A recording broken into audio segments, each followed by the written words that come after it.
In the world of football, where tactics, discipline, and a laser focus on strategy often define success, there emerges, every now and then, a player who plays by a different set of rules.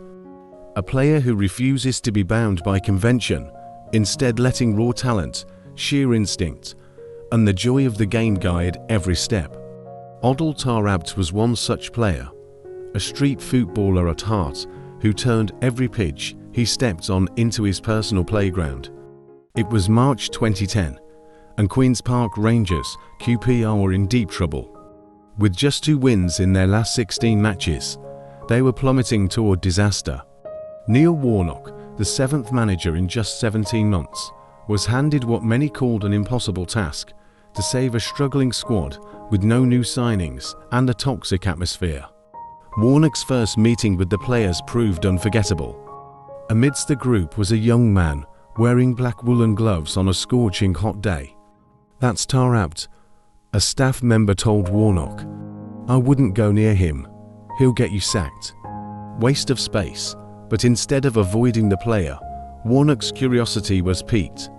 He watched Taarabt on the ball, losing possession as often as he pulled off jaw-dropping nutmegs, and something about his confidence, no, arrogance, drew him in. Warnock made a bold decision. He pulled Taarabt aside and told him, "Adel, next Saturday, I'm going to play you. If you're poor, I'll play you again, and if you're poor after that, I'll still play you. Because you are going to save us." It was a gamble on the Moroccan magician, a player who had been written off by so many before. And Taarabt did not disappoint. Adel Taarabt's journey to this moment had been anything but smooth. Born in Fez, Morocco, his skills were honed on the streets, where flair and creativity were prized above all else. By the age of 17, he was already being hailed as the next Zidane, a label that comes with as much pressure as it does prestige. Scouts and managers across Europe compared his audacious dribbling to that of Ronaldinho, and it wasn't long before top clubs came calling. Taarabt's journey to England, however, was marked by heartbreak. Arsenal were the first club to express interest, with Arsène Wenger personally identifying him as a future star. But just as Taarabt dreamed of donning the red and white, Daniel Kamali, the scout who introduced him to Wenger, moved to Tottenham Hotspur and convinced him to follow suit. His time at Spurs began with great promise. Staff hailed him as the most gifted teenager they had ever seen, and his debut, a 3-minute cameo in which he turned the game around, left then-manager Martin Jol gushing about his talent. Jol compared him to Ginola, calling him a wizard on the ball.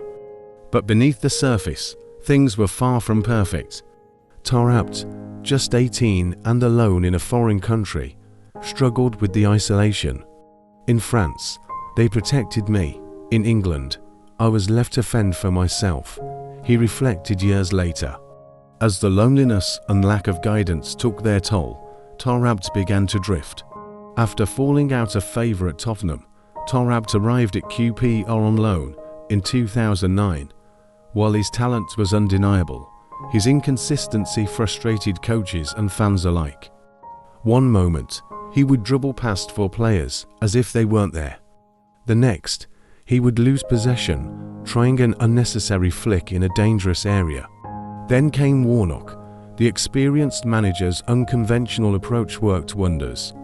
Recognizing Taarabt's need for freedom, Warnock made the audacious decision to build the team around him. He even issued a £50 fine to any player who passed the ball to Taarabt in their own half, a rule designed to protect the team from his riskier plays. The results were spectacular. In the 2010-11 season, Taarabt scored 19 goals and provided 21 assists, leading QPR to the top of the championship. At just 22, he was named team captain, a decision that baffled critics but inspired the player. "I'll do anything to get an extra 10% out of him," Warnock said at the time. Taarabt repaid the faith with performances that bordered on the magical. Against Swansea, he scored a stunning solo goal from an impossible angle and provided a 30-yard triveller assist. The fans at Loftus Road chanted, "Taarabt is too good for you," and for once, it didn't feel like hyperbole. Despite his brilliance, Taarabt remained a maverick. He was unpredictable both on and off the pitch. In one infamous incident, he claimed he needed time off to visit a cousin who had been shot in France.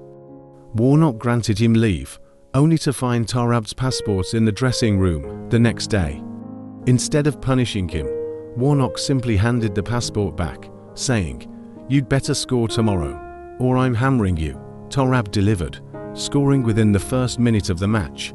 Another time, with the league title already secured, Taarabt decided to skip the final game of the season, citing family commitments. When Warnock called him in a panic, Taarabt calmly replied, "I've done my job." By halftime, he was back at the stadium, Moroccan flag draped over his shoulders, lifting the trophy as if nothing had happened. Adel Taarabt's time at QPR remains the stuff of legend. He was the ultimate street footballer, a player who valued flair over function and entertainment over efficiency. While modern football often stifles creativity in the pursuit of tactical discipline, Taarabt reminded fans why they fell in love with the game in the first place. He may not have fulfilled his potential in the traditional sense, but for a brief, glorious period, Adel Taarabt let his feet do the talking, and the football world couldn't look away.